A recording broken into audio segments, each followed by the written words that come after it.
25শে বৈশাখ। আজ বিশ্বকবি রবীন্দ্রনাথ ঠাকুরের 165তম জন্মবার্ষিকী। সেই সন্ধিক্ষণে বোস হাউস আবৃত্তি শিক্ষাবর্ষের পক্ষ থেকে আমাদের নিবেদন উপনিষদ এবং মহাকালের আলোকে বিশ্বকবি রবীন্দ্রনাথ ঠাকুর। Rabindranath Tagore often invoked Mahakal as a cosmic transformative force that transcends morality and mundane history. In this poet, Mahakal is not just a destroyer, but the ultimate calm witness holding the reins of existence across ages. ॐ त्र्यम्बकं यजामहे सुगन्धिं पुष्टिवर्धनम् उर्वारुकमिव बन्धनान् मृत्युर्मुक्षीमामृत। ॐ स्वाहा भुवर्भुः ॐ स्वाहा जुं हं ॐ हं जुं स्वाहा ॐ भूर्भुवः स्वाहा। विश्वे महाकाशे महाकालो माझे आमी मानो एकाकी रोमी विषये रोमी विषये महाविश्वे महाकाशे महाकालो माझे। Rabindranath Tagore was drawn to the Upanishads from early childhood, a profound influence nurtured by his father, Debendranath Tagore, who regularly read and sang hymns from them. This early exposure was reinforced throughout his life, particularly shaping his philosophical, poetic, and educational views. উপনিষদের প্রতি রবীন্দ্রনাথের অনুরাগ জোড়াসাঁকো ঠাকুর বাড়িতেই সূচিত হয়েছিল। সেখানে তার পিতা, যিনি ছিলেন একজন প্রখ্যাত পণ্ডিত, প্রতিদিন ঈশ এবং অন্যান্য উপনিষদের মন্ত্র আবৃত্তি করতেন, যা তার মনে এই গ্রন্থগুলোর প্রতি গভীর ও ব্যক্তিগত শ্রদ্ধাবোধ জাগিয়ে তুলেছিল। মহারাজ কি সাজে এলে হৃদয় পুরো মাঝে চরণ তলে কোটি শশী সূর্য মরে নাজে মহারাজ কি সাজে এলে হৃদয় পুরো মাঝে। বিশ্বকবির যে উপনিষদ ও আদর্শ এবং একাত্মতা, যা তার পরবর্তী জীবনের ঐশ্বরীয় ভাবনা এবং তার একান্ত ঐশ্বরীয় সত্তার মাঝে আনন্দময় অর্থাৎ আনন্দকে খুঁজে পাবার তীব্র বাসনা, যা তার পরবর্তী সাহিত্যকর্ম এবং শান্তিনিকেতনে তার শিক্ষা প্রতিষ্ঠান ও প্রতিষ্ঠার মূল ভিত্তি হিসাবে তিনি কাজ করে গেছেন। আমি ভিক্ষা করে ফিরতেছিলেন গ্রামের পথে পথে, তুমি তখন চলেছিলে তোমার স্বর্ণরথে। অপূর্ব এক স্বপ্ন সম লাগতেছিল চক্ষে মম। কি বিচিত্র শোভা তোমার, কি বিচিত্র সাজ, আমি মনে ভাবিতেছিলেন এ কোন মহারাজ। উপনিষদ ভারতীয় মনন ও জীবন বিজ্ঞানকে তথা জীবন জিজ্ঞাসাকে নানাভাবে প্রভাবিত করেছে।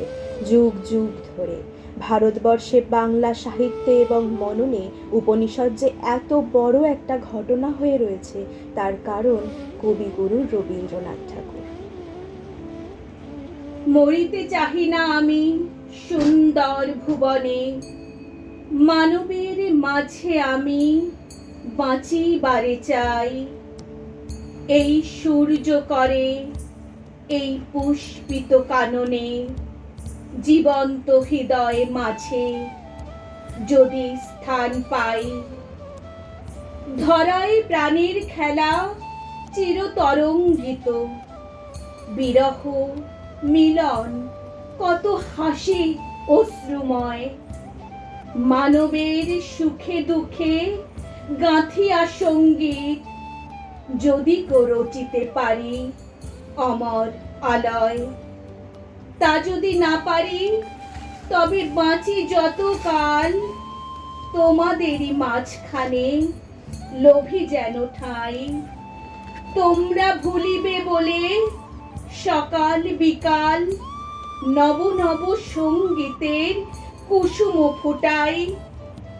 হাসি মুখে নিও ফুল, তারপরে হায় ফেলে দিও ফুল, যদি সে ফুল শুকায়।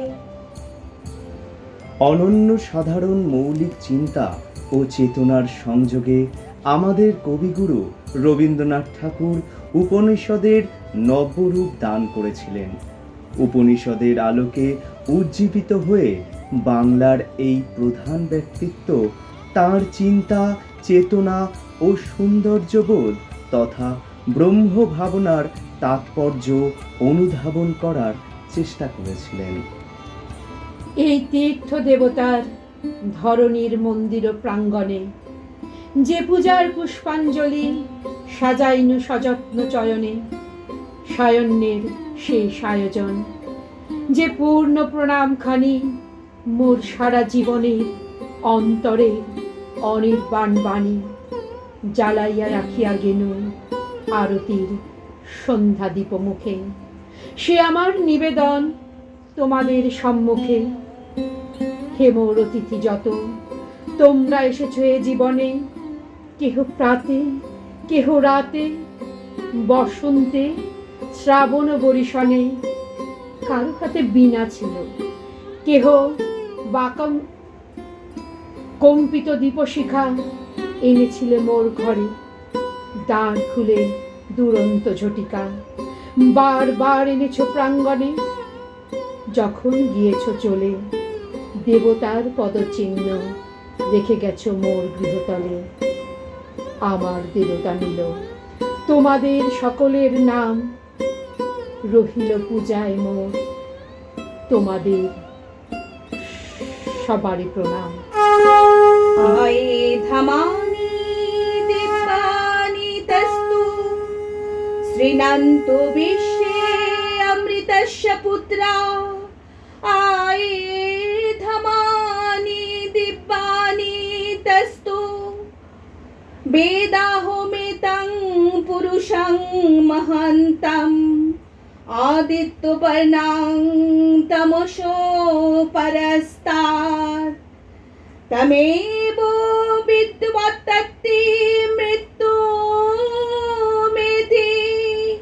নন্যः পন্থা বিদ্যতে অয়নায়,